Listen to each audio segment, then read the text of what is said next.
Welcome back to another episode. I am Sticks. This is my best friend and co-host D-Lo, and we are Too Complex. We got some really good topics for y'all this week. But before we get into that content, I need you to do three things for me. Hit that like button, hit that subscribe button, because the goal this week, or the goal leading up, is 450 subscribers. Thank y'all for getting us to 400. But hit that subscribe button and hit that notification bell so you miss none of these bangers that we drop every single week. My man, And we back. And we back again, man. As we start off every week, how was the last week for you, my brother? Man, last week took a toll on me. Man. Physically. I just been sick, man. So, you know what I mean? And not really been able to do the things that I typically do just because of the little bit of sickness that I had, a little bit of congestion. And if you probably can hear it right now, it's still there, nasally stuffy. and all of that stuff, a little stuffy. So just being sick, like I mentioned, I was getting sick last week, or the household was sick. So it physically took a toll on me. Other than that, the week was good. I was able to spend a little time with the family. As usual. Yep. As usual. Again, want to say happy anniversary to my wife. For sure. Our anniversary was on Thursday. So that was pretty much it. And I'll talk about some other stuff here shortly. How was your week, though? My week was cool too, man. And before I get into mine, I like to say happy happy anniversary to my brother and sister. You know what I'm saying? It's a beautiful thing. 3 years in the game, forever more to go.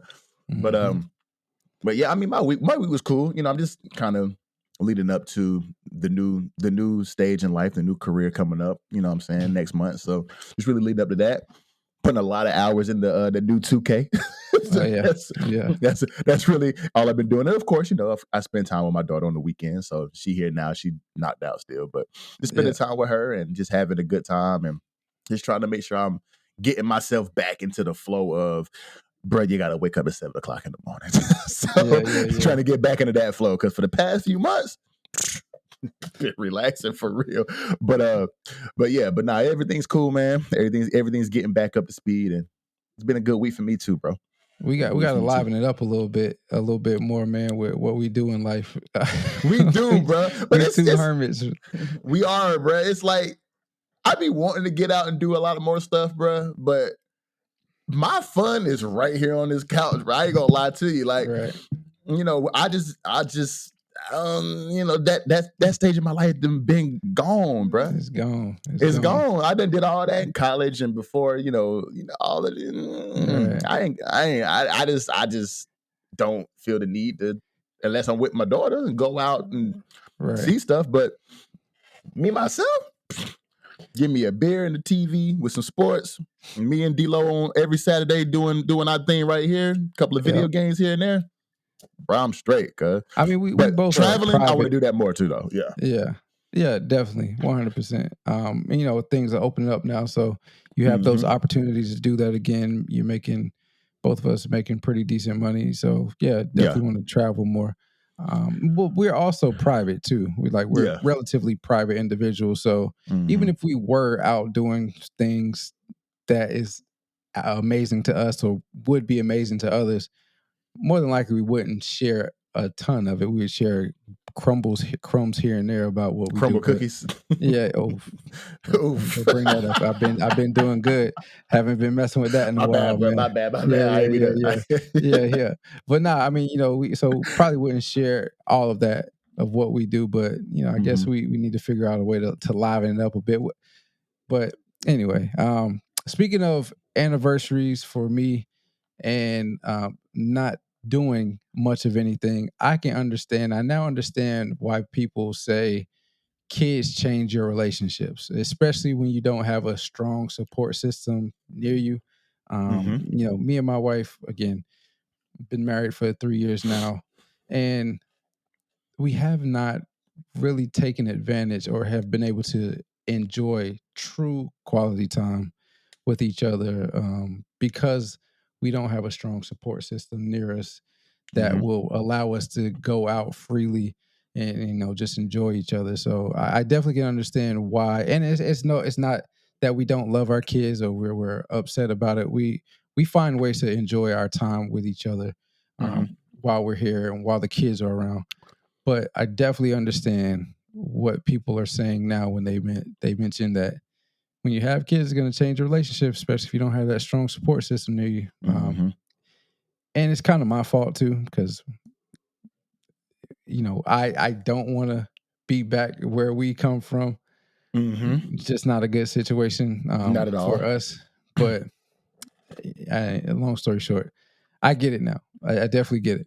But see, kids change who you are in general. Because shoot, before 16, going on 16 years ago, before that not so little no more. Before she came, I was doing more of those things like going out and being with friends and going to the club, and I was in college. You know what I'm saying? Right. So it was a little bit different then. But the moment I realized I was having a girl, and the moment she actually was with me was one of those things that was like, damn, I gotta be a different type of nigga. So sorry about that, people. You know what I'm saying? I gotta be a different type of dude, different type of man. You know what I'm saying? Gotta be a different type of man, different type of dude. So they change your perception on a lot of things because you wanna, at that point, you wanna show a different type of demonstration of what life is and what you can give to your child, so that way they can grow up and be functioning citizens in the world. So you don't want to show them anything that they shouldn't be into in the first place. So you just change in general. But yes, I do agree that you devote more time into them than you devote into yourself, into your relationship, because they depend on you. So you have to show that time. But we still have to figure out a way to balance that, because if you just putting time into work, into the family, into the kids, I mean, you're not gonna have time for yourself, and that's gonna weigh on the relationship. So I get it, man. Relationship, yeah. And That's why I said me and her find time or find ways to enjoy each other's time. Whether it's watching shows with each other, whether it's being sharing memes on YouTube and discussing it. I'm not YouTube, Instagram, and discussing it and stuff like that. We find ways to find out new things about each other and continue to enjoy the things that we love about each other as well. We get into our little spats here and there because of clear differences, but every relationship is like that. We've never had a major argument or anything like that, and I don't foresee us having any major arguments. I'd never say never, but it's just, I thought it was interesting, especially me being sick last week, us not being able to get out and enjoy each other on our anniversary, out in the city or whatever. Just thought that was, it dawned on me like, oh, this is what people meant when they say you have kids, you better have a strong support system around you to Hey, what's crazy? you. It's funny you say that, because I was talking to Bay yesterday, right? Yeah. And it's funny you said that y'all have y'all clear differences, and it's just of course, two different people, two different personalities, but it was something with those differences. Of course, nobody's perfect. Everybody's gonna have their flaws, but if you're not perfect, you can at least be perfect for that person that you're with, right? But the relationship is always gonna be perfectly imperfect, right? So even with those flaws and with those things that you have and that are indifferent, you got to learn to accept and deal with those things because you love who you're with. And but it's always about communication. There's something that you don't like, bring it up in the most respectful way that you can.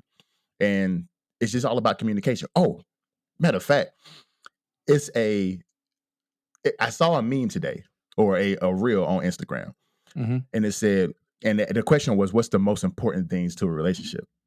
And the man that sex was in there. Nah, just listen. He said trust, and he said trust. The dude that he asked the question was trust and something else, but he said you have to water, and it was an acronym for water, right? And he was like, it's positive words. He said time, energy, romance, and the A was, damn, what was the A? Sounds I'm messing up the daggone thing. The A was action. So words, action, time, energy, and romance. He said if you take one of those things out, you're gonna have an issue. You take out the romance, you're gonna have an issue. You take the time out, you're gonna have the issue. If you have the time but you don't have the energy, you're gonna have an issue. So as long as you water in your relationship, everything gonna be good. I like that. Yeah. I like that. Yes, sir. Yeah. But moving on though. So NBA, they find a way to keep the drama, don't they? Always. I mean, Always. So Portland has allegedly ended trade talks with Miami, the desired destination for Dame Lillard. Dame Dollar, yeah. And but now there's a buzz that the Suns are going to trade DeAndre Ayton for him. What the fuck is that, man? Hold up. So now I heard that they stopped the trade talks with Miami, but it's a buzz. I don't yeah. It's a buzz. I don't know if it's actually true, but it is a buzz that because DeAndre Ayton hasn't performed as the Suns thought they has. And he's been on the block for a little minute here recently too. Yeah, right. And so it seems like the Suns are trying to load up on guards and wingmen and run the NBA. They gonna be, if that happens, they will be the most hated and most watched team of all time. They most definitely will. But then who gonna play that? I guess they gonna put KD at center. But he gonna get demolished. That boy is 7 foot, 115 damn pounds. Yeah, but you gotta think on the flip side though. Who's gonna guard him on the other end? That's a fact. It don't matter who they guard. Who they put on him? Ain't no center stopping KD. Yeah. But see, that's the same thing they saying about Wemby too. That he's 7'6", 115 pounds soaking wet. He gonna get demolished, but it's gonna be hard for any center to guard him too. Right. So it's like but what the heck? So who? Nah, dog. With Booker, that would be crazy, right? With Booker, KD, Bradley Beal, and bruh, nah, dog. Yeah. That'd be crazy. They could potentially score 150 points a game. All of them averaging 30. Yeah. All of them go average 30. That would be that would be a team to watch for sure. That'd definitely be a team to watch. And if that happens, though. Oh, it'll piss me the fuck off. Yeah. That piss me off. Because why, dog? Why? That's the question. Like, why? That's my question. Why? Like, why? Why? Like, why? But then you got enough firepower. So if that starting five would be crazy, but somebody would have to come off the bench, and I think it would be Bradley Beal. I don't know. I don't think anybody coming off the bench. You think they're gonna start all four of them? Yes, they're gonna have to though. They're gonna have to start all four. Now the thing is, they won't have a bench though. Heck no, no. So who? All right. So the starting lineup for that team, right? You got Dame, Beal, Book, a questionable power forward, and KD. Yeah. And who gonna be that? So who that four gonna be? That'd be wild, bro. That'd be a crazy you could put team. Anybody in there, or just find a serviceable center and just have KD at the four. Yeah, you could put anybody in there. You could bring back and no disrespect, you could bring back DeMarcus Cousins and that team would run. Oh my God. Boogie with those four. Yeah, man, listen. Boogie would have the year of his life with that four.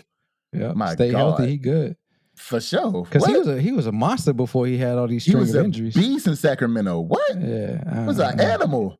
Yeah, and in New Orleans with New Orleans, yeah, true, and in New Orleans because they were both going crazy. Yeah, AD and Rondo. Mm-hmm. Yeah. Man, listen. So look, before we get into everything, I got another question for you. What up, fam? Have you heard of the spider that produces venom that can help treat erectile dysfunction? Yeah.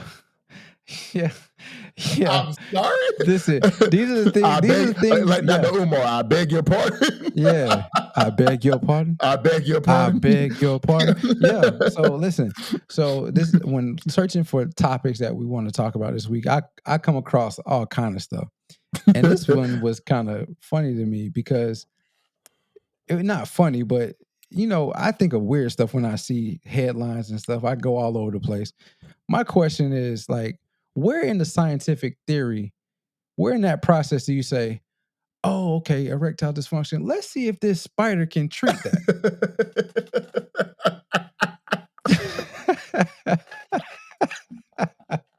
You know what I'm saying? Like why would that even be a thought? Yeah, like, why did that cross not your mind? cancer, not Right. cancer, not HIV, ED. Why would ED, bro. that be a thought? Like, All right, listen, but and I mean, who did they test this on? Like, yeah. let's find But out. so- Let's find out this venom got yeah, Cialis and what's the other one? Viagra. Viagra. There you go. Yeah. You can tell we don't Yeah. need that shit. But anyway, Yeah. bruh, come on, bruh. But see, What? so after I read the article, I understand where it came from and how they decided to test out if it was a serviceable treatment for ED. So apparently, the spider, which is it's a Brazilian wandering spider or banana spider, it has been known. That's the name of it, bro. Yo, it's just funny that a spider treating ED is called a banana spider. Hey, listen, I'm just telling you, of epic proportions, bro, is crazy. I'm just reading you what I saw. I'm reading you the research that I found. Hilarious. So it's called a banana spider, and some of the side effects of it is it gives you a prolonged and painful erection, and then also it gives you nausea and stomach cramps and stuff like that. But what the scientists and researchers have done is, it also can potentially cause cirrhosis of the penis if you if you if it's not treated. But anyway, so what they are doing is they're taking a minimum dose of that venom from the spider, and they're giving it to individuals in I don't know if it's a pill form or a liquid form or whatever the case is, and it has proven to be serviceable and could be an alternative treatment for ED other than Cialis and Viagra. Actually, they say when those two products don't work, this may be the alternative that will for sure work. I don't want to find out. I just thought it was interesting. I was just about to say that. I hope I never get to that point that I got to find out. But I guess, my boy, it's what? But bruh, you gotta admit, banana spider is funny. That's funny. I didn't think of it that way until you started laughing. I was like, oh damn, okay. Man, listen, if I ever gotta take some spider venom to get it up, I just don't. I don't need. Look, babe, listen, will be tingling though. What? No, that was a good one. Pause. That was a good one. That was better than banana spider. I ain't gonna lie, but your spidey senses gonna be tingling, bro. All right, well, I don't want to get to a point where I need spider venom to help me, stay strong. You know what I'm saying? I don't 100%. Don't need that. But anyway, but banana spider is crazy. But getting right into the content, D-Lo. The NFL, man, they have been underpaying running backs for feels like a few years. Well, about a decade now, honestly. Going back to Bell, Le'Veon, how long ago was that? Yeah, that was like 5 years ago. Five, yeah, 5 years, 5 or so years ago, yeah. Yeah. So going back, they didn't want to pay him the money he wanted. So they've been underpaying running backs for a very, very long time. And the question is starting to arise now with this string of injuries over the past couple of weeks. Are they rightfully doing so? So, D-Lo, how do you feel about this whole situation with this, bro? I mean, I've gone on record multiple times, maybe not on the podcast, but in multiple conversations that I've had about NFL, and when players get money, you got to really watch them after that, because everybody's competitive, but you get to a certain point where the love for the game isn't quite as high as it once was when you were trying to get to the point that you are, or when you get to the point that you want it to be at. The love for the game isn't there. Some people, it's college, because it's more than what they were doing in high school, more than what they bargained for. a lot of people, if they're lucky enough, they make it to the NFL, they get a certain amount of money or they achieve whatever they want to achieve in life. And now that love has fallen off, they just do it for a check. We've had a conversation similar to that previous episodes. In this regard, though, I feel like the NFL needs to start guaranteeing more money and falling in line with a lot more of the leagues that guarantee these high dollar amounts of high dollar contracts to their players. Say it all the time. We played the wrong sport. Sticks should have played basketball, Should took have it played serious, or basketball. Should have played baseball, baseball. and Yep. took it serious because the NFL running back at one point in time was like the staple of every offense. Now the football has evolved. It's more of a passing league now. The running back isn't as much the center of the offense as it is the quarterback and receivers and even some tight ends now. So, you do see that evolution happening or has happened and is taking place. But the running back is still a physical position to play, especially when you talk about running in between tackles and, carrying the ball 20, maybe 15 to 20 times a game. You're going to take a beating. And outside of running back, your linemen is like the other like very physical position on the game. They in fact give the most punishment or take the most punishment after every football game. But it seems like your tackles and some of even your high profile guards get paid more than the running backs now. So I think it needs to be. I don't think the NFL is right in their stance right now in not paying the running backs because it's really going to change the game if you remove the running back out. It will just be a true 7-on-7 moving forward, and maybe even a flag football league moving forward. Facts. But I think they need to figure out a way to come back to the table, pay the running back. Because let's finish that thought. Come back to the table, pay the running backs. If not what they're looking for, guarantee them a little bit more money, and do right. Because we saw last week that Nick Chubb, who's done everything right in the NFL since he's been there, he's suffered a traumatic injury to the same knee that he injured while he was at Georgia. So, I don't know what the answer to that is, but I think they definitely need to, do better with how they're treating the running backs right now. And if they're not going to give them the money that they all are looking for, they should guarantee more of their contract. What's your thoughts on it? I can agree with you in that sense, because just going back to what you said about what positions are paid the most. Of course, the quarterback is the highest paid position in the league. It's been that way for a long time now. You can't touch them.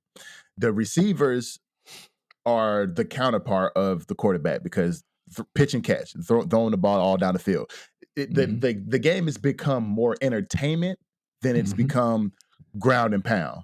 Because, like you said, in the 90s and early 2000s, the running back was the staple of the game until it became this air raid of a lead that it is now. But like you said, tackles and guard offensive linemen get paid more than running backs. Of course, the quarterback does, and a lot of receivers do too. And there's been a pandemic of franchise tagging going on with running backs for the past 5, 6, 7 years now, going all the way back to Le'Veon Bell. But the running back gets hit every single play. I was talking to my lady and I was telling her how football is, and I was like, it's literally 60 car crashes for 4 straight quarters. If you get 60 plays a game, it's a car crash every single play. And the running back takes 60 of those every single game, because they run the ball between the tackles and outside. They get hit every time they run the ball. They get hit, and they're in the passing game most of the time now, so they get hit every time they catch the ball. They're in the passing game whenever they're blocking. Right. And then whenever they're blocking for the so they become an offensive lineman in that sense, because they got to block the edge, they got to block up the middle. Big ass linebackers coming through the middle trying to tear. If I saw Michael Parsons coming up the middle, I ain't trying to hit him.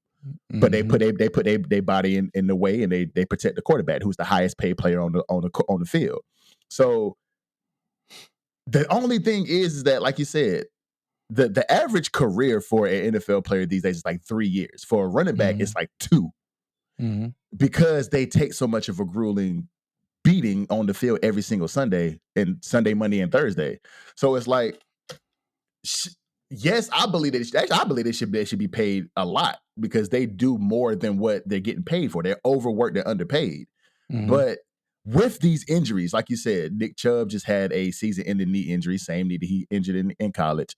You got Saquon Barkley out with an ankle injury. You got J.K. Dobbins out. You got Austin Eckler out. You got David Montgomery out. So it's like they take so much of a beating, and their best ability is availability. So if they're not available, why are we paying y'all?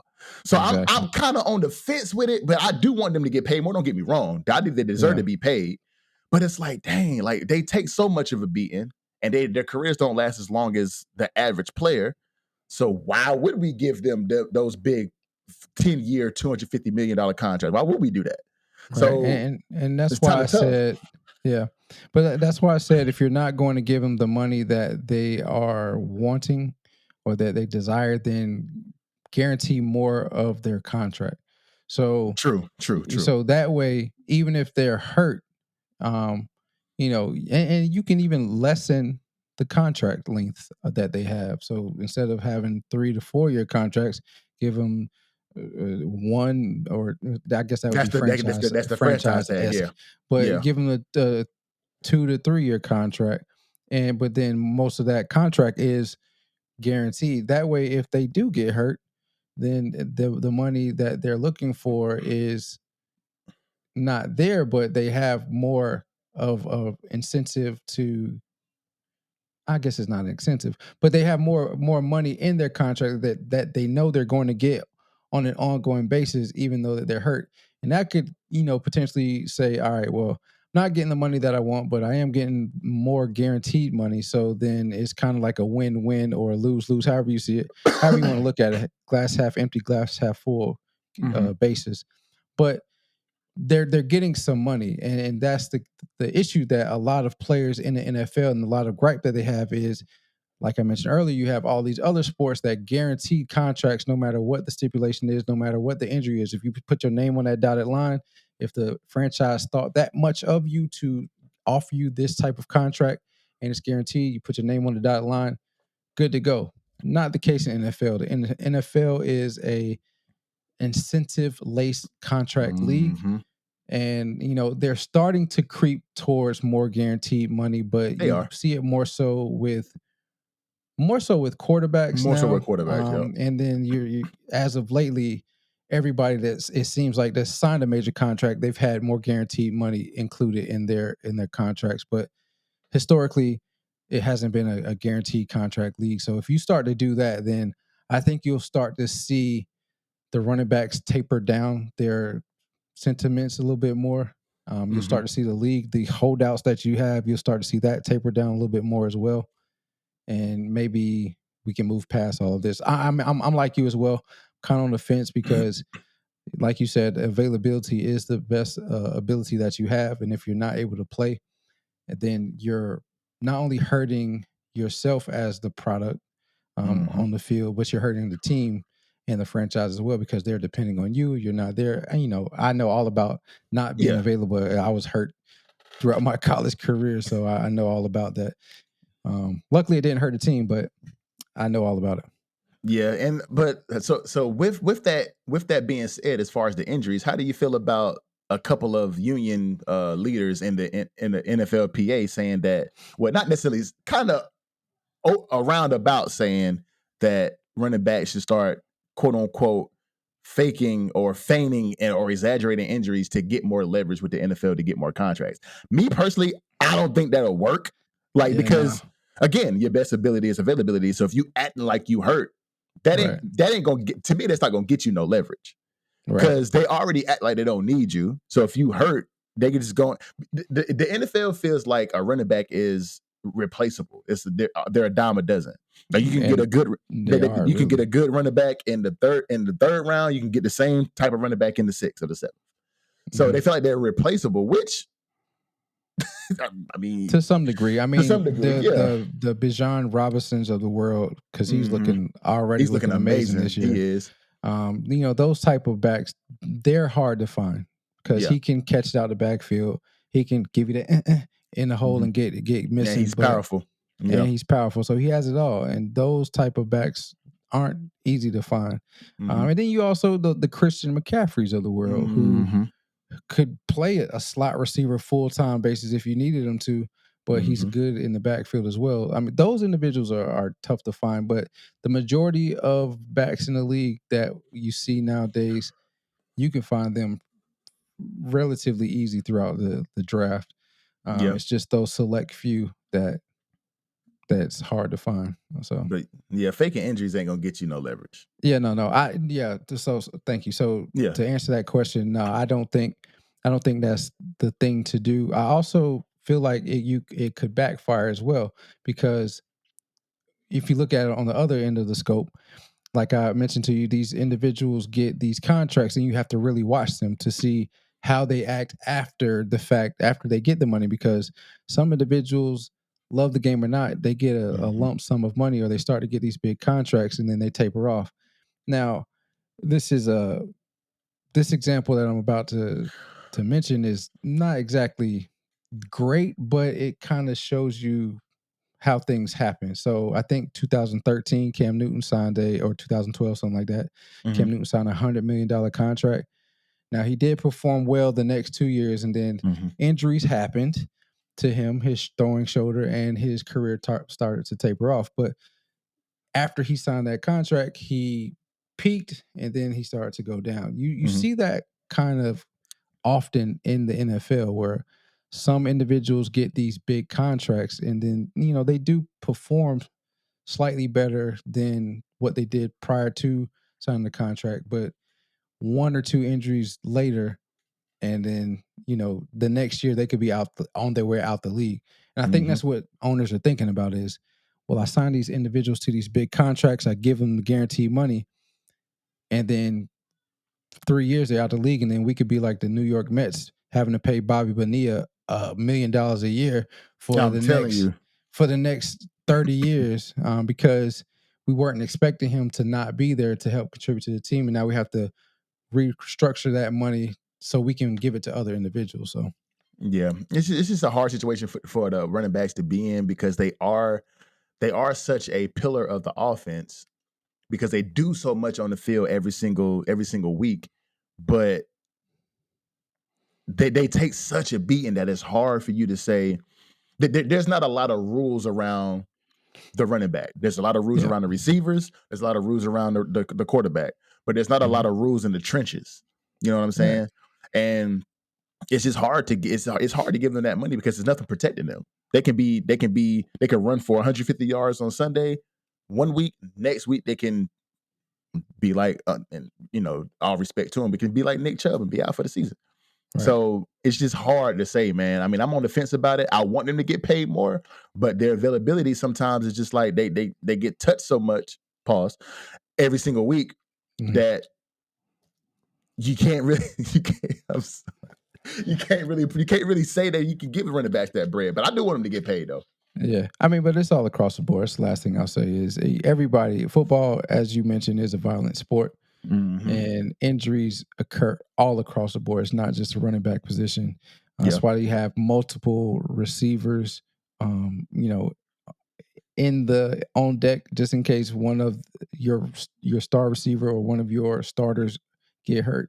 That's why you have multiple linemen, multiple skill positions, all that. So it's definitely not just the running back position that's going through this injury situation, or this injury plague that's happening right now in the NFL.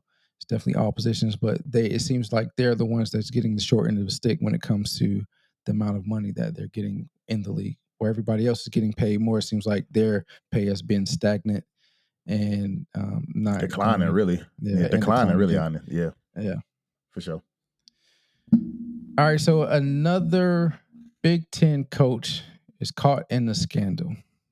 Mel Tucker, who is currently suspended, and it is the Michigan State football team's head coach, is on his way out after a sexual harassment investigation found foul play in his interactions with a person that was working with the team. Sticks, what's your thoughts on this whole situation going on with Mel Tucker, and how do you feel about, if true, how do you feel about the interactions that he had with the young lady? So now, whenever you presented this as a topic this past week, this was the first time I heard about this situation, to be honest. Mm-hmm. And whenever I was reading up on this story, he sounds stupid. Just to be perfectly honest, because he is. This is my personal opinion, because he is all over the board and all over the place with what his story is. And he said he had a conversation with the girl and was choking it while he was talking to her. Then he said he wasn't. Then he said that the conversation didn't happen on this day. And then the girl said, "Well, yeah, I got the call log. Here it go." Like, what are you talking about? So it's like, and not to mention, she was a grape victim or Sexual assault victim. sexual assault victim, and she has trauma from that.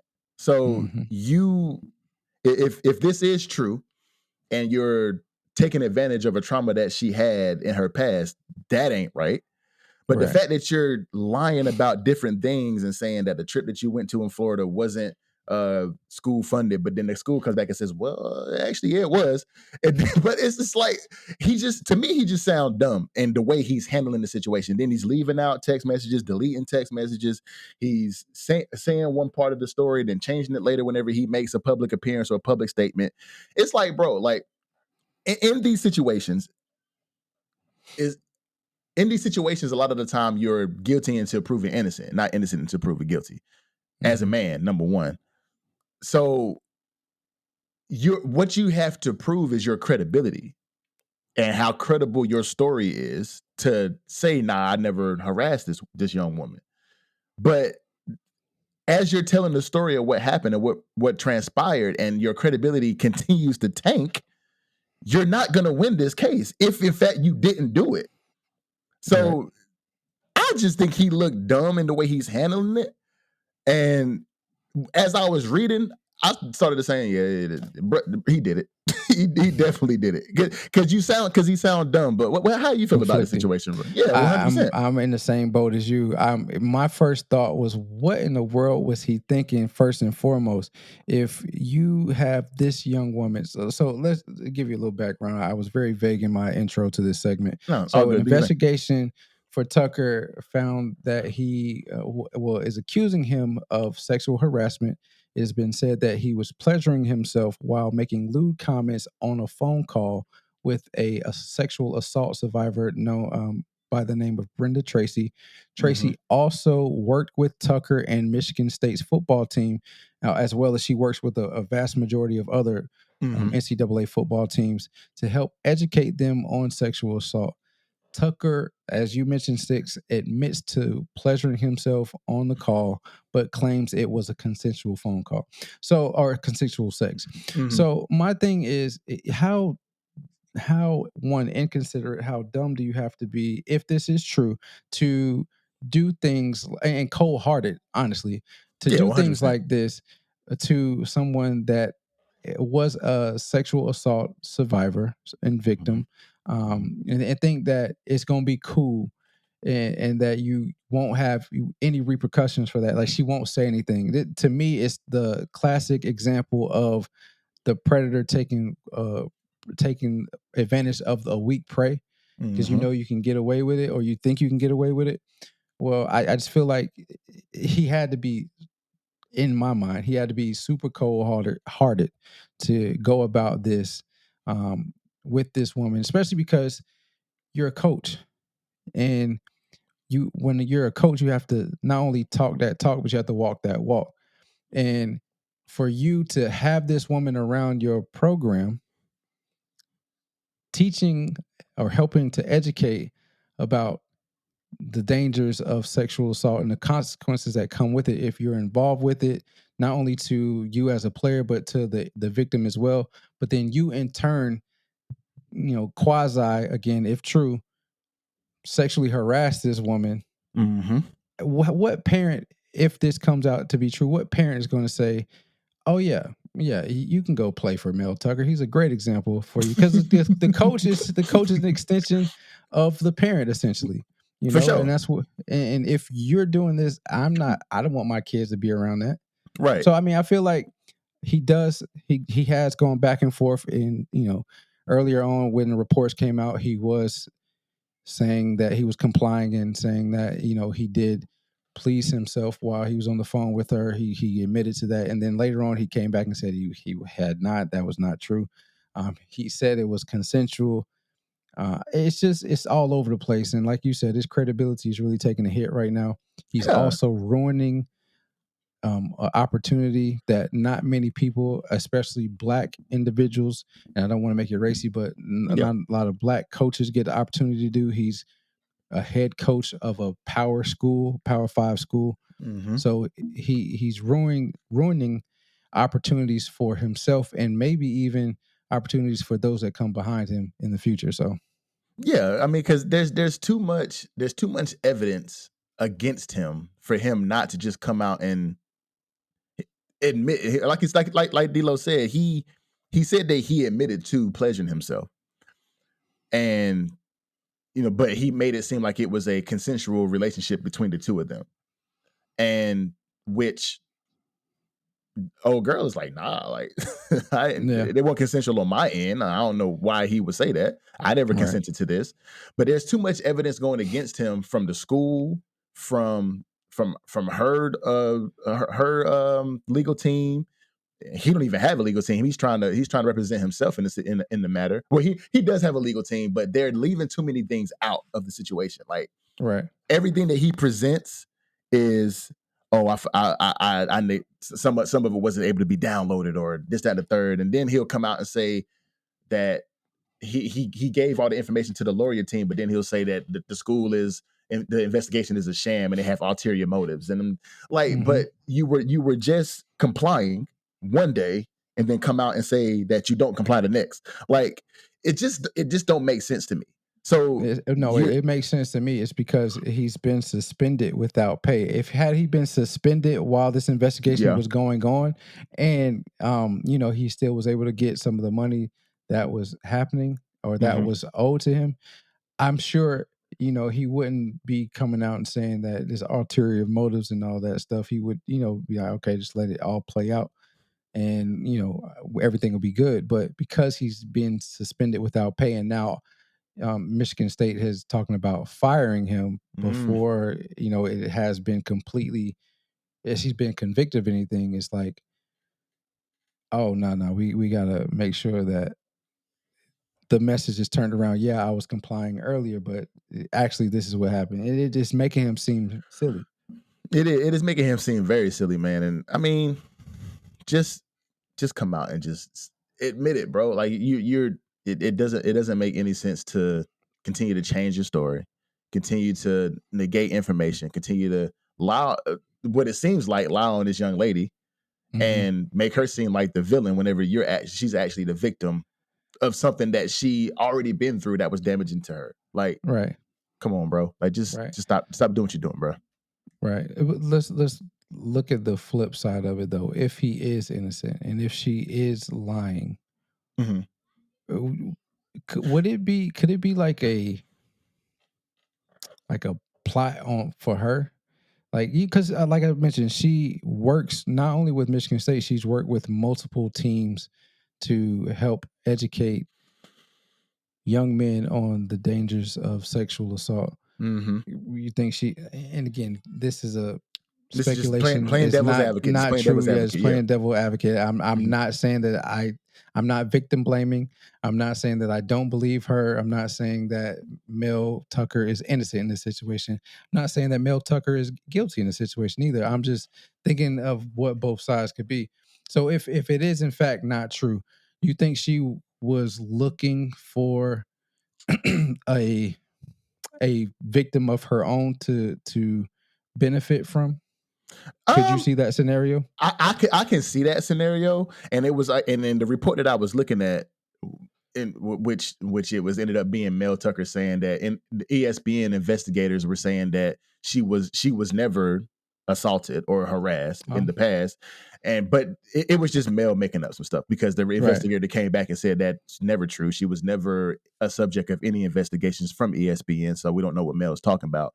But that I actually thought about that as I was researching and I was reading, and it's like if she is not telling the truth about the situation, if he is in fact innocent, then that goes back to that goes back to like the Carly Russell situation, or the girl who supposedly got hit with a brick and ended up being a scam. Like you're crying wolf whenever people actually go through this, and as things go further, and the more people keep lying about these things, it makes it harder for people that actually go through it. They want to report it. They make it seem like they're actually telling the truth because people keep lying about things that actually happen and people actually go through. So she could be not helping herself, but damaging other women that actually happened to them. Now they reported and they say, okay, we've had this situation happen recently. We had this situation happen recently.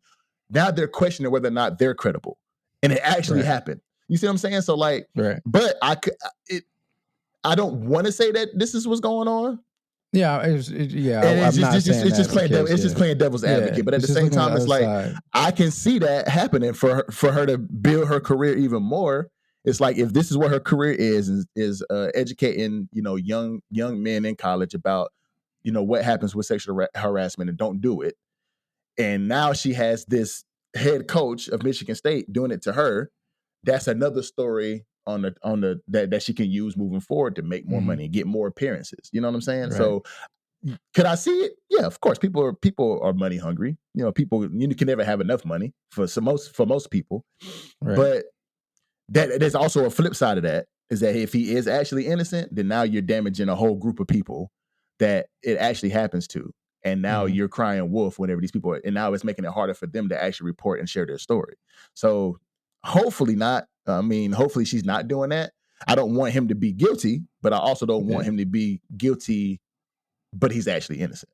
You know what I'm saying? So we're gonna see how this story, how this leads up and what happens in the future with this whole Mel Tucker situation. But to me, as I was researching, I'm like, bruh, like you did it. That's what I thought initially, because he just sounds stupid. He just sounds dumb with everything he's doing, everything he's saying.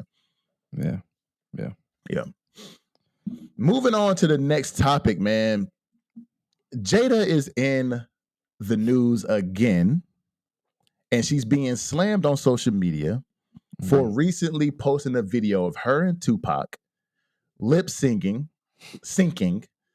to Parents Just Don't Understand, the classic Will Smith song from back in the day. To me, it seemed like she continues to embarrass Will Smith, especially 5 days before his birthday on September 25th.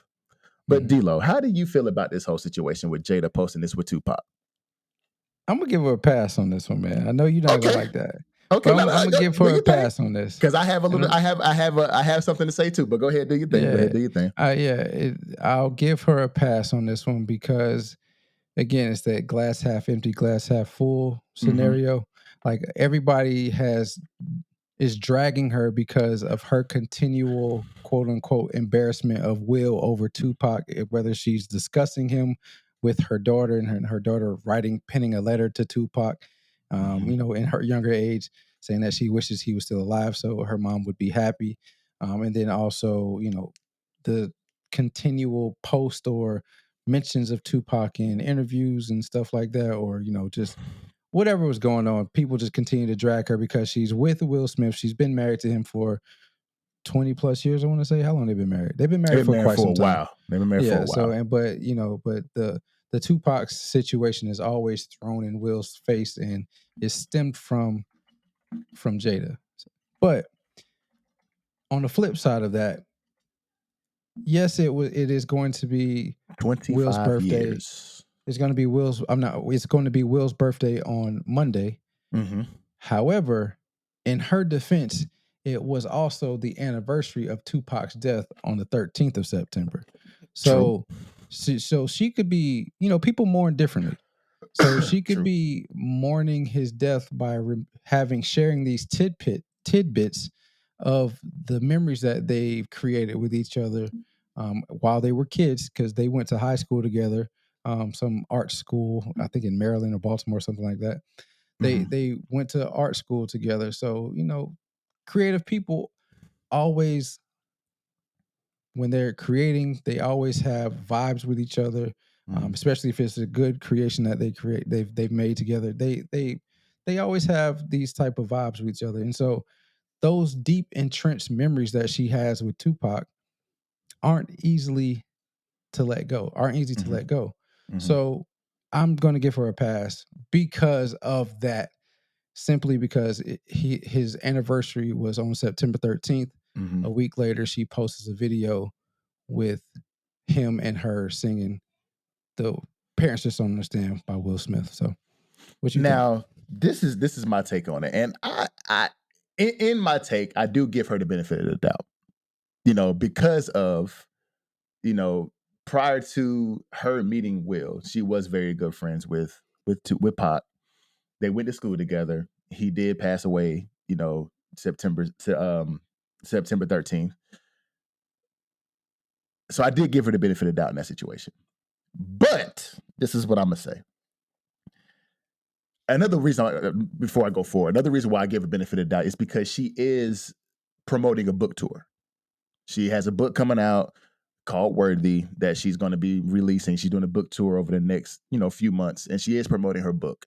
And he is in those memoirs for what I've researched heavily in those memoirs. Now, the reason why I'm a little perturbed by this situation, bewildered, befuddled by this situation, is because her caption of the video that she posted is from her memoir, right? And just to give y'all a little bit of context, this is what the caption said.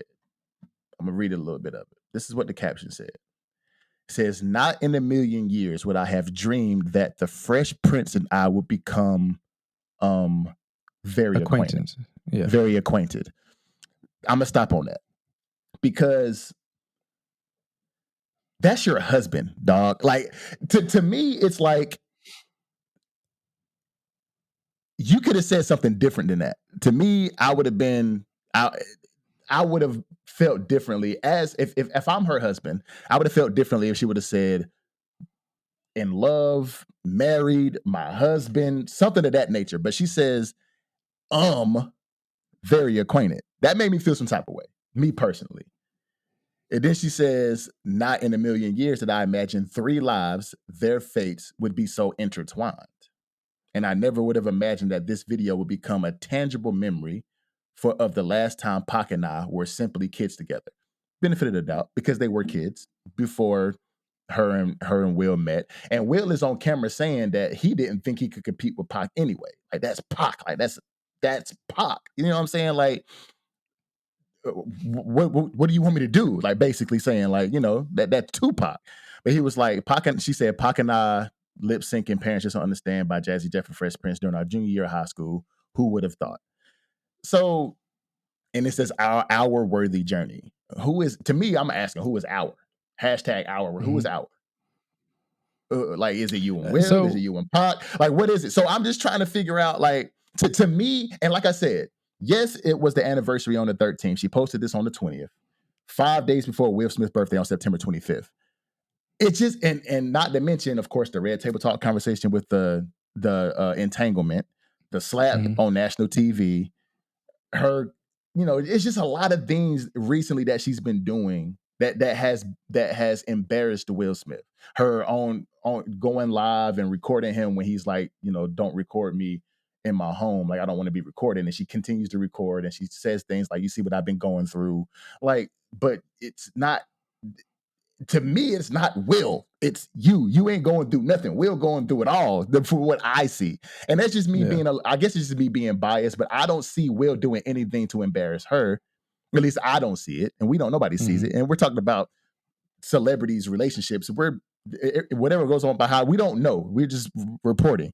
But at the same time, it's like, what has Will done to embarrass you? What are you going through that you're not putting this man through? So that's just my take on it. Like, it just feel like she keeps embarrassing bruh. And we all know that she's always been in love with Will.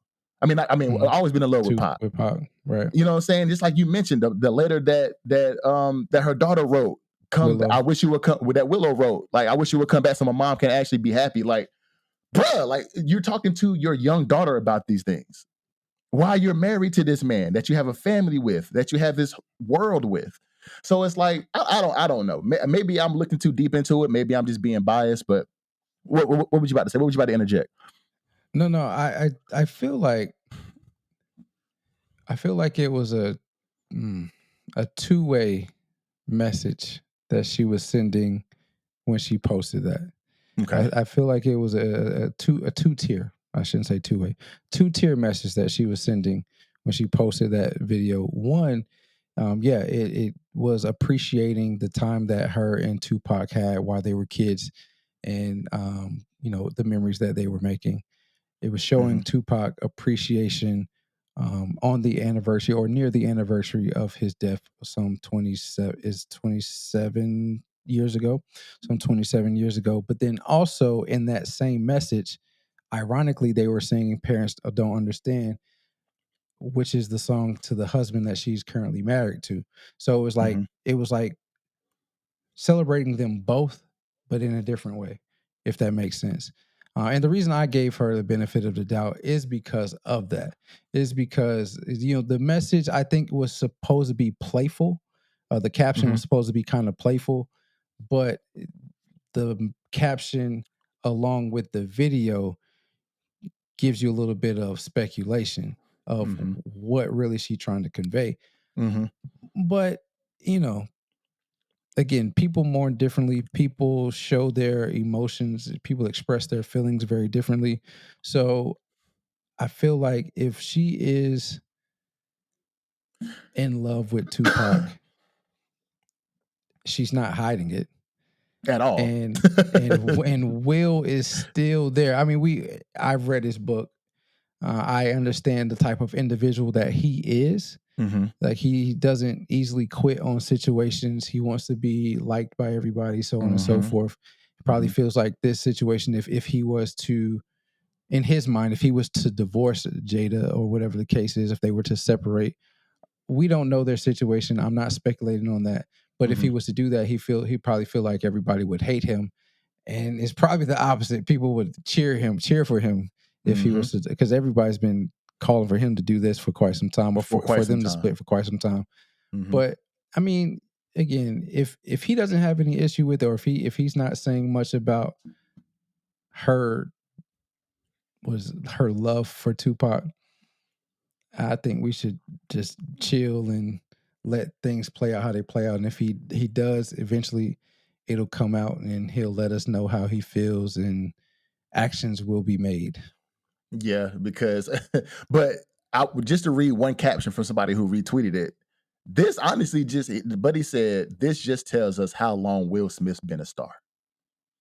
Right. Well, that's one of the captions on, because this is old, big time old. Like, right. This is like 93. This is like 93. So this is a long 30 years probably ago. Before that.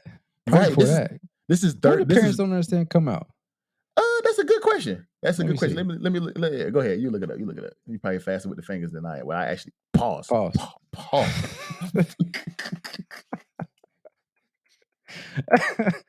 Oh man. All right.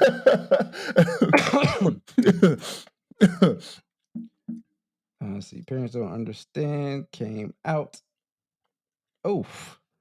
It was recorded in 1987. It was released February 17th, 1988. My man been there for a minute. Bruh, almost 40 years. That's 35 years, D-Lo. That's crazy. That's 35 years. That's 3.5 decades. So this was back in 88, bruh. Yeah. 88, dog. So like, he been relevant for 3.5 decades, bro. And that just shows how much Will Smith is the man, dog. Like, he's been doing this for a very long time. And I don't know, dog. I guess you can say I'm on the fence, because I understand the mourning. Like you said, people mourn differently, and she's always been in love with Pac, and she's not hiding how much she was in love with Pac. And she does say in an interview that it was more platonic, because she they were never physical. You know, it was just more so like two vibes, and they never really. They were really, really, really close friends, but Yeah. it just feels like the way she portrays it in other ways just feels so much different. It just feels Yeah. so much different. It feels like they were in love, they were in a relationship. That she wishes she was with Pac, and opposed to being with Will. That's just how she portrays it to the public, and I'm just like, like why do you keep doing this? Like, why do you keep putting Will in positions to where he can be embarrassed or feel embarrassed? I don't like it, but I in some ways I do give her benefit of the doubt, and that's the last thing I'm gonna say about it. I mean, you finished it perfectly. I feel like people are searching for ways to drag Jada because of the love we have for Will. Until the slap incident with Chris Rock, he really has not given us any reason to think negatively of him. And really, I mean, and even in that situation, you could probably find some positive about what he did in the slap. It was wrong altogether. He probably should never went on stage. But up until that point, everything about Will Smith has been positive. So the majority of individuals love him. So, and for her to do stuff like this, it's giving people reasons to hate her because of the love that they have. I shouldn't say hate, but dislike her, hate, same thing. Yeah. Because of the love that they have for Will Smith. So True. Very true, man. all right. So in a now viral clip on Instagram, social media, whatever you pull in your social media news, a woman is being confronted by her boyfriend for taking money intended to assist his daughter with heart surgery out of his account to go to the Beyoncé concert. Beyoncé strikes again. Again, bro. That's the same thing I Again. was gonna say, bro. This Beyoncé strikes again. The woman in the clip claims that the man should go ask his baby's mama, his baby's mother, for the missing money, and is upset because he will not take her to the Beyoncé concert. Sticks, I mean, what? First off, I think this is a skit. I was about to say the same thing. It comes off very skittish to me. But what's your thoughts on this? So when I first saw it, I was like, yo, like she need her head beat. I'm trying to call my female family members to say, yo, she somebody need to run the ones with Shorty. But as I was researching, I was like, okay, people don't think it's real. It's a lot of people do a lot of things for attention. People do a lot of things for virality. And if in fact this is true, she dead ass wrong. She dead wrong because in this a lot of situation that we talked about a couple of weeks ago about the dude spending $40,000 on Beyonce tickets to impress his girlfriend of a year. It just don't add up. I don't think, and I'm not even gonna say that because there are a lot of trifling ass people in this world. Mm-hmm. And I can't even sit here and say that I don't think anybody in their right mind would do that because this Beyonce concert has been you went. It's amazing. It's amazing. And I don't think it's that. I mean, I don't think it's that. But see, we're rational people. Mm-hmm. If we ain't got it, we ain't going. We definitely ain't taking money from a saving account for a heart surgery to go. Right. That's more important than going to see Beyonce. To us, we're rational. But a young lady who has no stake in the game with this little girl, who clearly don't give a damn about the little girl because it ain't her baby. She don't care about him. She don't respect him either. She gonna steal the money from his account to go to the Beyonce concert. She feel like she deserved to go. If she's been asking Buddy to take her to the concert and he's like, nah, I gotta save this bread. You know what I'm saying? I gotta save this money. Maybe he didn't tell her what the money was for. That doesn't give her a reason to steal the bread. But maybe he didn't tell her what the money was for. But if they're in a relationship, I'm pretty sure he disclosed this information. My daughter is sick. She's got some complications going on. I'm saving money for to help her with this procedure that she needs. For her to go along and actually steal that money is trifling as hell, if this is real. Right. But somebody need to run the ones with Shorty. because I'm finding somebody to beat her down. I ain't gonna lie to you. If my daughter need a heart surgery and you still $2,000, $3,000, $4,000 to go to this Beyonce concert, and that was for my daughter's heart surgery, you need your ass beat. Real talk. And I would be, and I've never done this, but I would be tempted to I wouldn't do it, but I would be mad enough. That would be maddening enough to possibly boil somebody over. That would be maddening enough. And I don't get mad easily, but that would be maddening enough to boil over, dog. Because like it's my daughter's heart surgery, her life is on the line, and you steal this bread from me. I gotta call somebody to run the ones with her. Real talk. So you said she's trifling for taking the money. I'm gonna say yes, she's trifling for taking the money, but she's even more trifling for when he confronted her. She said, "Go ask your baby mama." Ask your baby mama. I Like, don't bro, care. They ain't got nothing to do with what me. in You're the right. world is wrong with you? Like, okay, you took the money. Maybe you didn't know it was for my daughter's heart surgery. Fine. You took the money from me. Maybe we share an account somehow. I don't know. We're not married yet. We share an account. I don't know what the case is, but you took that money. But then I confront you about it and you say, go ask your baby mama for it. And why you didn't take me to the Beyonce concert anyway. I'm so mad at you. Like, girl, you lucky you still breathing. But also on the flip side of it, I get so tired of the first thing that we think to do when we want to confront somebody is pull out that damn phone and start recording. Now, Like, hold on. I'm gonna stop you. Because nah, ain't no stopping. Hold on. That's ridiculous to me. No. I agree that it's ridiculous, but that's his way. If he wants to sue her, that's his way to prove that she stole this bread. Okay, So he needs that recorded. That Otherwise, it's he say, she say. So if he has it recorded and she admits to doing it, she owes him that money back. You see what I'm saying? Okay. But I do agree that it is ridiculous. I do agree. Right. I do agree. Right. But what if it would have went left though? What if he did bubble over because of the reaction that he got from her when he confronted her? Then he has the evidence that, But he still gonna go to jail if he bubble over. But he has reasonable doubt. It's not premeditated at that point. Oh, it's not premeditated, but still, something's gonna happen. He ain't gonna get 25 to life, but he might get 10 years. You see what I'm saying? Like, yeah. You see what I'm saying? Anyway, so it's gonna be a lesser sentence. But go ahead, my fault. She definitely would, and I'm glad you stopped me because that's a good point. But for her reaction to that is just ridiculous to me. It also says to me that even though I'm married, I have kids, single parents, you need to really be on the lookout for who you bring into your life and who you let around your kids, because as you mentioned, Six, this whole clip just proves that she does not care anything. She could care less about that child. She could care less about her well-being, and she's not concerned with anybody else in this relationship or around this relationship but herself. Mm-hmm. And so it's still just, I mean, all that being said, it still comes off as very skittish to me. It's hard to believe anything that comes out on the internet without really fact checking it or double taking to make sure that it is what it is. I don't even really go on social media anymore for the content. I go for the comments. And the comments were crazy on this this topic clip. Yeah. Yep. Mm-hmm. It is and it's bad, man. Like I said, bro, I gotta find somebody to run the ones with Shorty.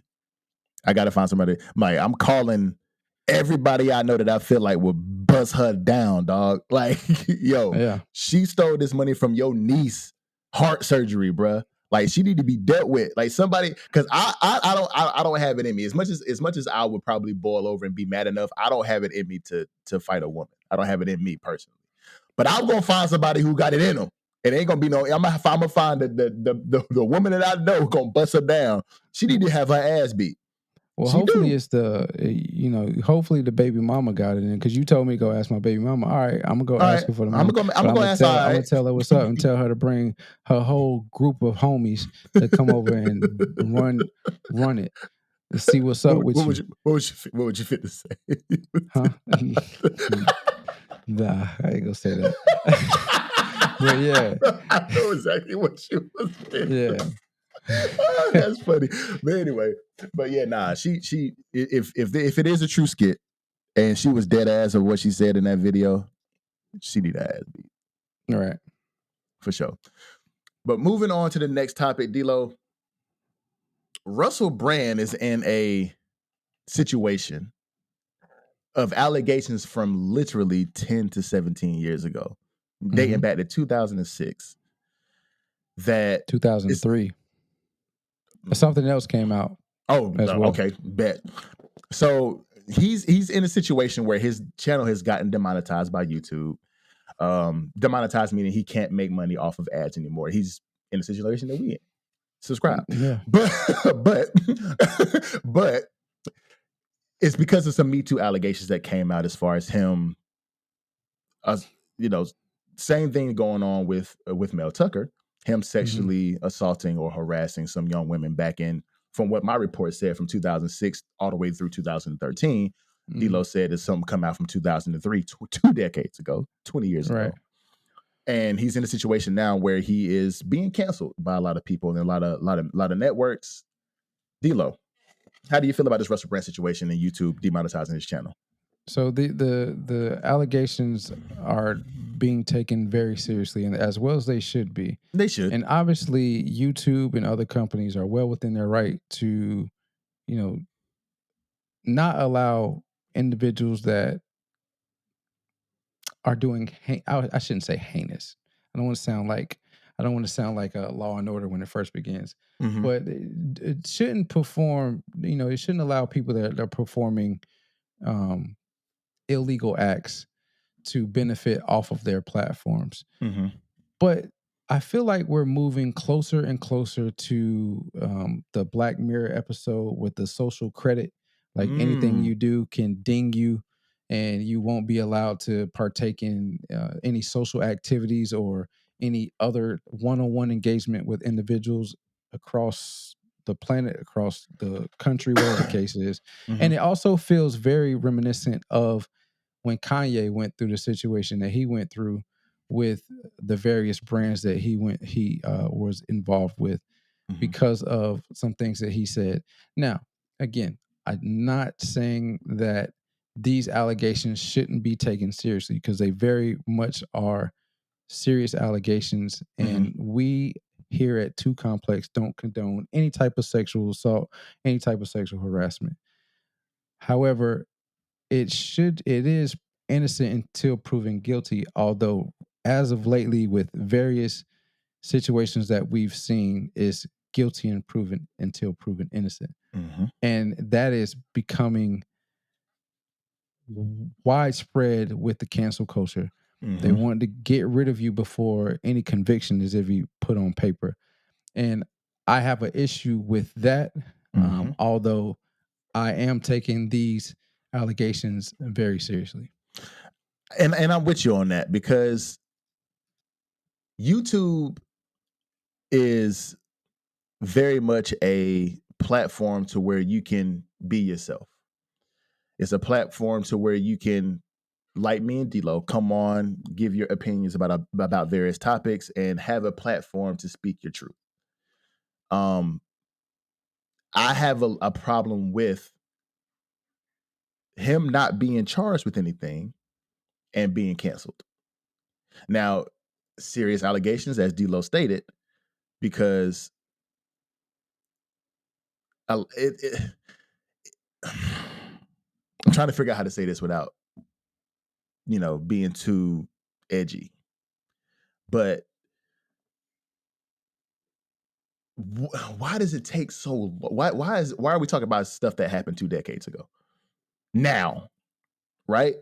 Because my thing is report at the time, dog. Like, and I understand that it's hard for women to come out and report these things. You're going through something that's traumatizing.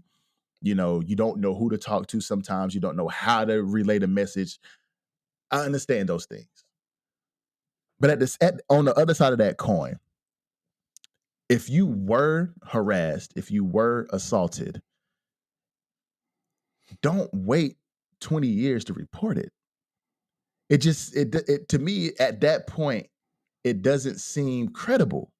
That's just to me. And I'm not taking nothing away from these women if in fact they were assaulted. But it's like, bruh, why? If you were assaulted by this man in 2003, don't wait until 2023 to report it. To me, that just doesn't make any sense to me. And now this man is being canceled because of a 2-decade-old situation that may or may not have happened. And if you can prove that it did happen, I apologize that happened to you. But you waited 20 years to report it. So now I can't. It's going back to the thing that I think about. It's like crying wolf.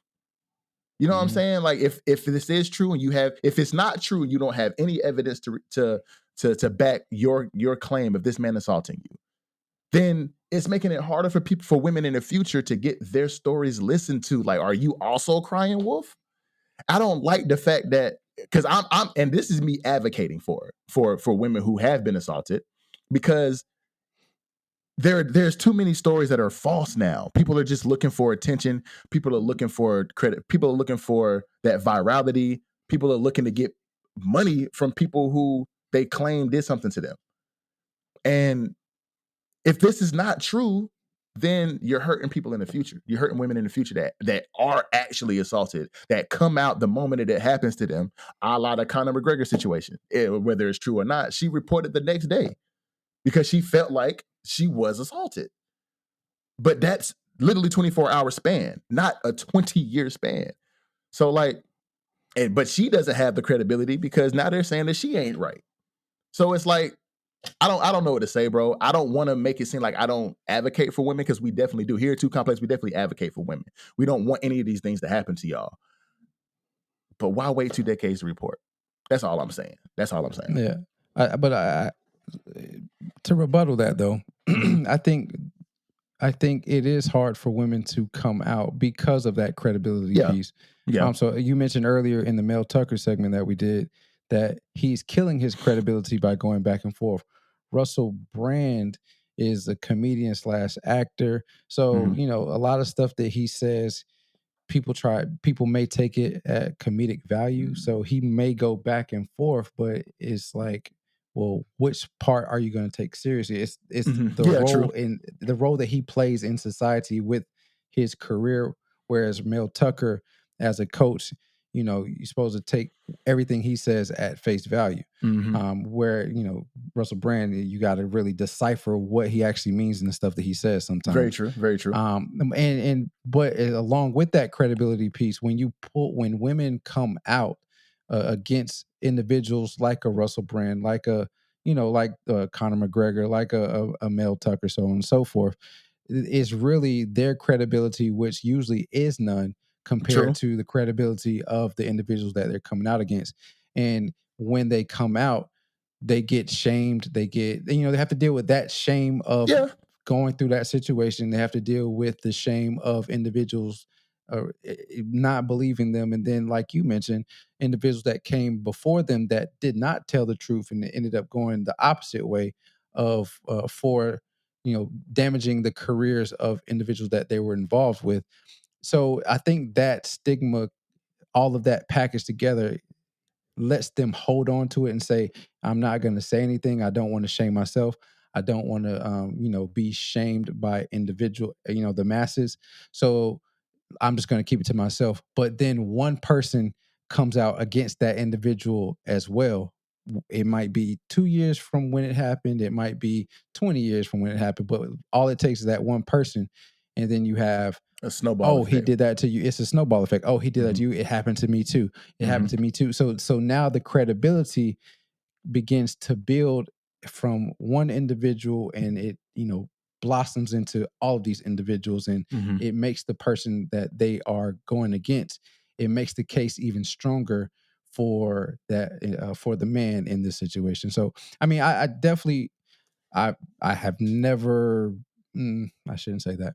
I definitely understand the sexual assault victims. I know of one individual that lied on some individuals that I were friends with, I was teammates with. And it was not good. That investigation was all over the place. But, for the individuals that it actually does happen, we stand with you. I understand how Sticks feels about them coming out immediately when it happens, but it's not always that and I easy. understand. It's a lot of Yeah. things that we deal with, Yeah. not to this magnitude, that we don't necessarily come out with until well later down the line. So I can only imagine how Yeah. they feel when something like this actually happened to them. And that's why I do give them benefit of the doubt, because that is something hard to deal with. If you are assaulted in that way, then I know that's hard to deal with. You don't know who to talk to. You don't know where to go. You don't know who will actually believe you or who will listen to you. So I completely understand that 100%. It's just and yeah, I kind of look at it like, just like when you think about the Amber Heard and Johnny Depp situation. When she was trying to use the Me Too movement to claim that he was assaulting her, he was harassing her. The domestic violence allegations were strong there. And the more she spoke, the more she broke her credibility. The more people that she brought to the stand, the more the ways that she was trying to handle the situation in court, and you could tell she was acting in certain instances. Every time she answered a question, she looked away from the attorney and looked at the jury. It was like you could tell that she was playing a role there in certain instances, and she was trying to use the Me Too movement to claim that he was harassing her, he was violent to her, when in actuality he wasn't. So it's like she let it build up over a span of years as well, to try to build more credibility for herself and record more things and show that he was violent and this, that, and the third. But I don't know, man. I'm kind of, like I said, I advocate for women, and I'm not against y'all in the slightest, and I understand the pain and the turmoil y'all go through in y'all minds, whether or not y'all want to report these things. I understand that. I 100% understand it. But don't take 20 years. Don't wait for the next person to come out and then say Me Too. That's the movement, I guess, right? But it's like, why not report it? Why not just report it at the time? I don't know. It's just hard to say, because I don't want to make it seem like I'm scrutinizing these women, because I'm not. If it happened to you, I'm so sorry that it happened to you. He deserves to be punished for it. It just doesn't seem to me credible enough if you wait 20 years to report. And I understand it's hard, but why harbor those feelings for 20 years? Why hold that in for 20 years? You're hurting yourself by holding on to these things, and then the next person that comes into your life, you're scared that they're going to do the same thing to you, and it's an emotional roller coaster for you holding these feelings in. So just tell your story. If he did it, tell it. But to D-Lo's point, there are things that we go through as people that, damn, I don't know who to talk to. I don't know what to do. So I get it. I do. Don't get me wrong. I do get it. It's just sometimes it's just hard to understand. And I apologize if I'm coming off as insensitive, because I don't want to. But yeah.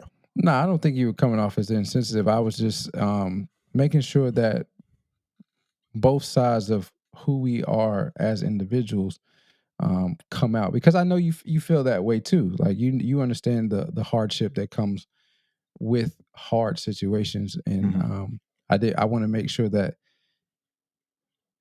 well, it was kind of a selfish act. I'll say that, because people don't really watch our whole or listen to our whole segments, and they'll take a snippet of what we said, and it happens to everybody in the podcast space. But they'll take snippets of what we say, and then comment something completely not what we intended it to be. So I felt like it was good to get that out and say, no, we understand that space. But anyway, moving on.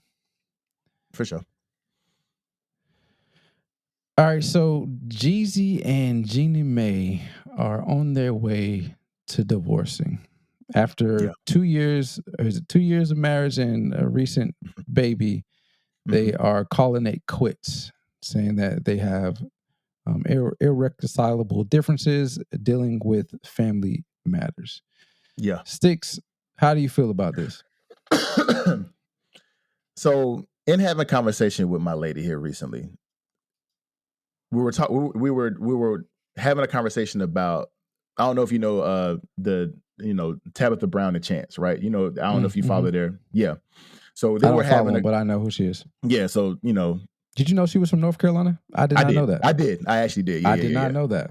Yeah, she's from NC. Anyway, but back to they were having a conversation about divorce, And they were saying, long story short, they were saying that people go into marriage knowing that they can divorce, and opposed to going into the marriage and understanding that nobody's perfect, that there are going to be hardships. And as long as you can work through and get through those hardships, you can be married for forever. And it was also a conversation around, have you had that thought or conversation about divorce? And whenever things get hard, of course, everybody does have those conversations about divorce, or at least those thoughts of, and it really, and she was saying that God let them know that they couldn't, number one, afford to divorce, number one. So it's whether or not you can get past those thoughts and talk to you and communicate with your partner with the situations that you're having within the marriage that y'all need to fix. Now, that segues for me to say that the things that Jeezy cited and the reasons why he wanted to divorce Jeannie Mae are things that could be handled through communication. So it recently surfaced that a couple of reasons were that since they've been married for the past 2 years, his mom and her mom and her brother have been living with them. If you ain't comfortable with it, bruh, talk to your wife. The fact that she likes to walk their daughter to school every single morning. And he doesn't like that because they're celebrities. People can see who she is and where she's going, and they can find out where they live. And he likes the privacy, right? If you don't like it, talk to your wife. Another thing is that she's very heavy on social media. He doesn't like a public type of relationship. He likes to be a lot more private. If you don't like it, bruh, talk to your wife. And then another thing was that Ricky Smiley on his morning show, and my lady told me this, is that she don't cook soul food. But that's not true. That was a joke. That was a joke. But it's a lot of things that are not irreconcilable. They're actually reconcilable differences that they're having, that you can just have a conversation with your girl and just say, bruh, like, I don't like the fact that we haven't had our own home since we've been married. Your mom and your brother have been here the whole time. We don't have any privacy. They're kind of like, if I feel like he's saying that they kind of leeching off of them. So if you feel like this, figure out a way to communicate this with your wife in the nicest way possible, and find out how y'all can help them without them being in y'all space. If you don't like it. If you don't like the fact that she walking your daughter to school, figure out a way that she can get her to school without you, them people finding out where you live. If you don't want to be on social media all the time, let your just talk, bro. Everything is figured out through communication. If y'all can have a rational conversation, a lot of things can be fixed through just talking to the person that you married, that you have these vows with, that you claim that you love. Have a conversation with your wife. Period. I mean, that's what I feel like. I feel like communication is one of the biggest things in the relationship that a lot of people throw to the wayside because they don't know how to use their words. Hence the analogy, the acronym that we used at the beginning of the episode. The W is positive words. Figure out how to use your words to relay to your wife that I don't like this. This is what's bothering me. This is what I think we should do. Like, figure out a solution to the problem, and then just present it to your wife or present it to your spouse. But I feel like it's, people, and to Tab and Chance's situation, I feel like people are going into marriages knowing that they can divorce, as opposed to going into marriages and knowing that they can make it for a lifetime. But how do you feel about it, bro? Everything you said was great. Talk to your wife. Happy wife, happy life. Happy spouse, happy house. Don't say that. No. I don't like it. I don't like it. You can feel how you feel, but happy wife, happy life. Got you. And so I never expect these celebrity marriages to last longer than 5 years. And I always expect for them to be silly reasons in most cases, or infidelity for why they divorce. Because usually when you have celebrities that get together, they get together out of lust. And lust usually wanes. After you get what you get, the person doesn't look the same. You don't feel the same about that person. But when you love somebody, you can look past all of the imperfections that they have and work through it. And I don't know Jeezy's preferences. I don't know Jeannie Mae's preferences.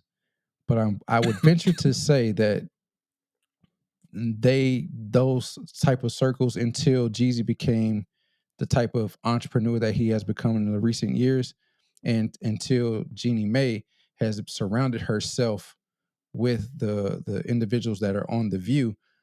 She's on The View, right? That's what she's on.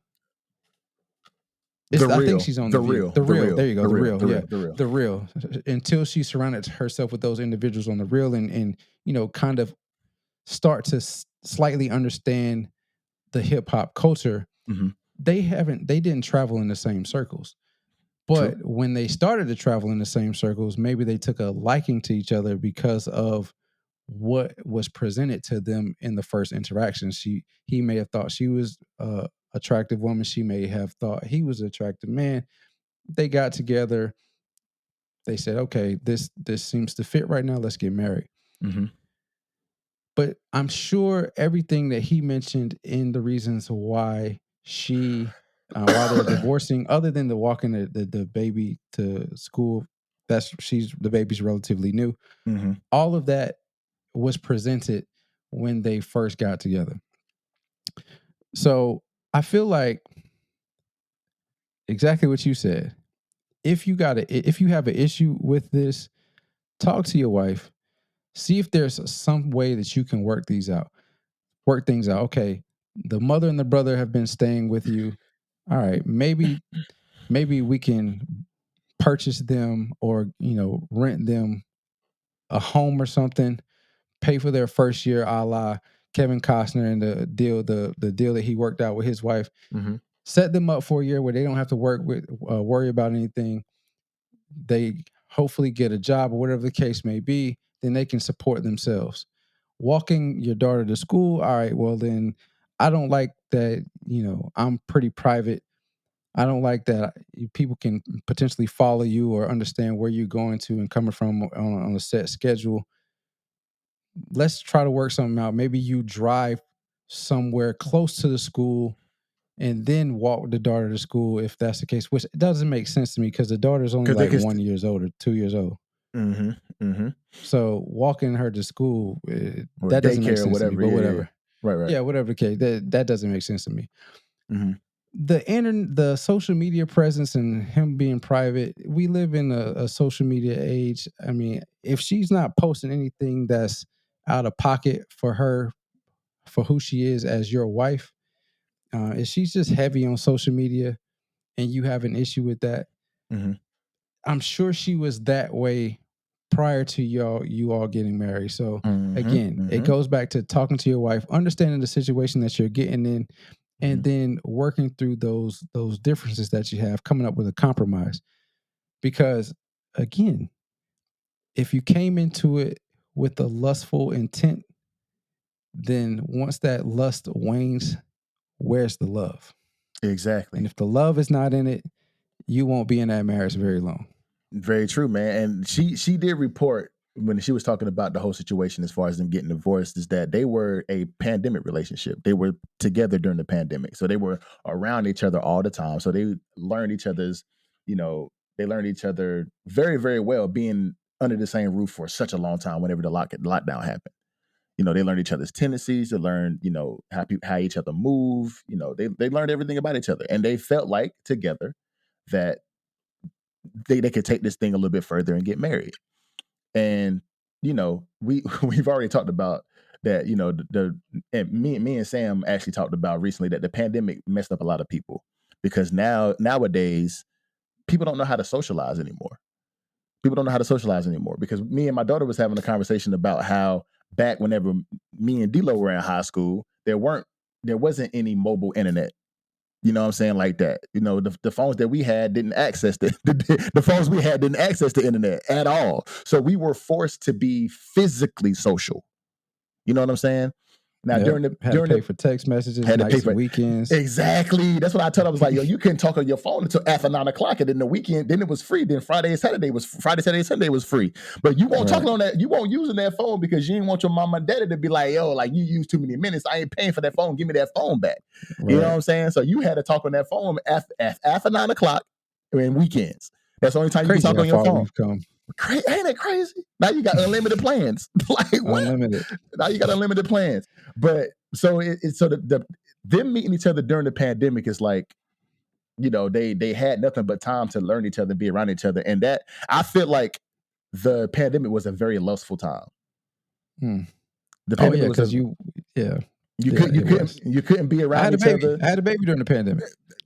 I got married during the pandemic, but we were together though. Y'all were together prior to. Yeah. Well prior to. Yeah, exactly. Yeah. So the pandemic was a very lustful time because you were most of the time on lockdown. So if you were single, you were, by yourself. And anytime that you had that, you had COVID in the last 2 weeks. Oh no. Okay. Yeah. Come on. Yeah. What's good with you? Come through. You got a negative test. All right, that's a bad. Me too. Yeah. But you were either, if you were by yourself, anytime you had that chance to get that physical interaction with anybody, it was a special thing because you weren't, number one, you weren't supposed to have it because you were on lockdown. And then it was a very lustful time during the pandemic, and they were together a vast majority of it, according to her. So they learned each other, they became fond of each other, and they made it official through marriage. But it's just like we've been talking about this whole segment. If you have an issue, just communicate that. If you have an issue, just communicate it, because you'll be surprised how far a well thought out conversation goes, especially with the person that you love.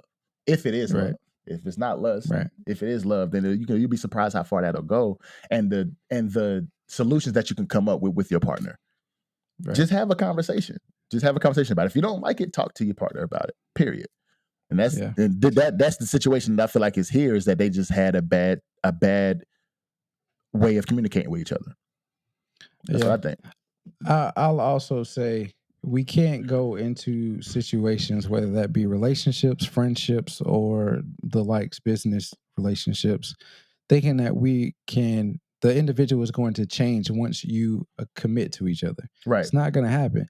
How they came into the relationship is usually how they will be throughout the relationship. They may show you one side, or the good side, the side that they want you to see in the beginning, but eventually who they are will come out.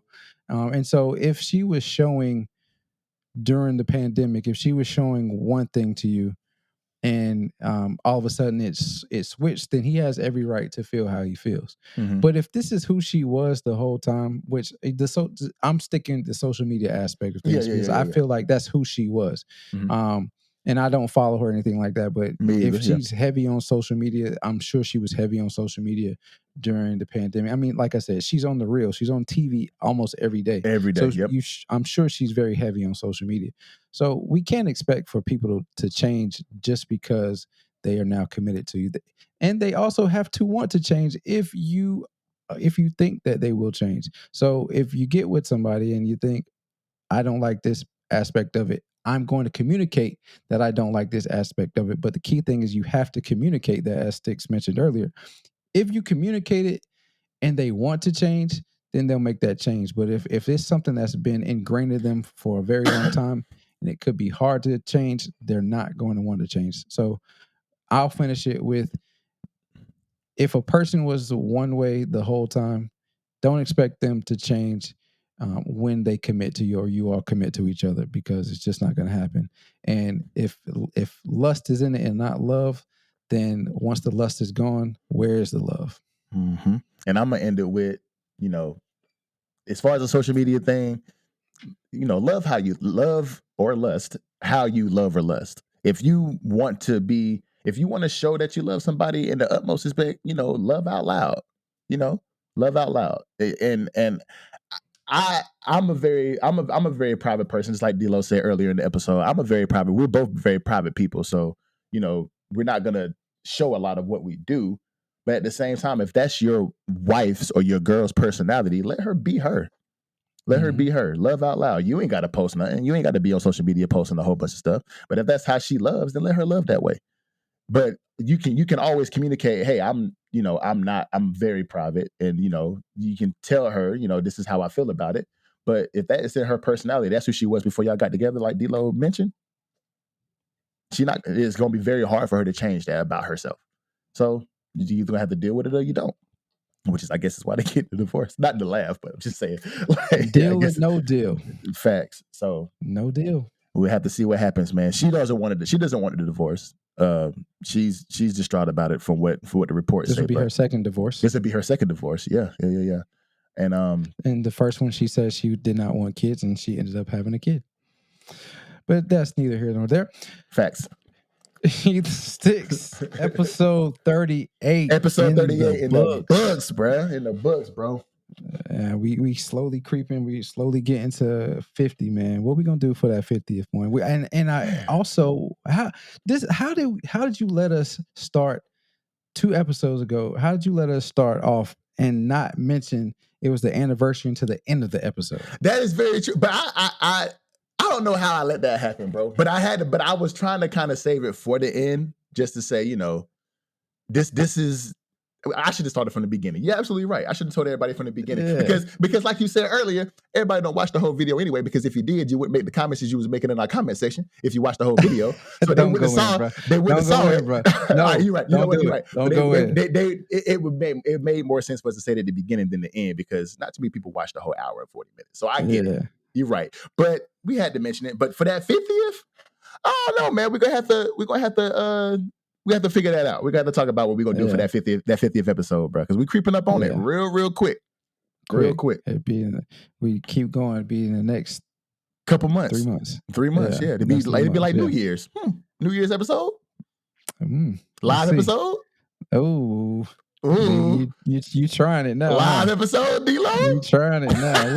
We can talk about that. We talk about that. Yeah, but we want to thank you all for tuning into Too Complex. Remember that life is short and oftentimes complex in itself. But when it becomes too complex, don't be afraid to lean on those that you love to help you find the simplicity. I struggle with that for some reason. The simplicity and balance. Stay prayed up in this crazy world that we live in. A few requests thrown above can return you peace and sanity. Mm-hmm. Thanks for loving us and supporting the podcast. It means a lot to us. We're sending our love right back to you. Don't forget to subscribe to whatever podcast platform you listen to, and follow us on all of your social media platforms. That be YouTube, Instagram, we're on Threads, as well as TikTok. Again, we appreciate your support. We'll see you when you see you. Until next time, salute.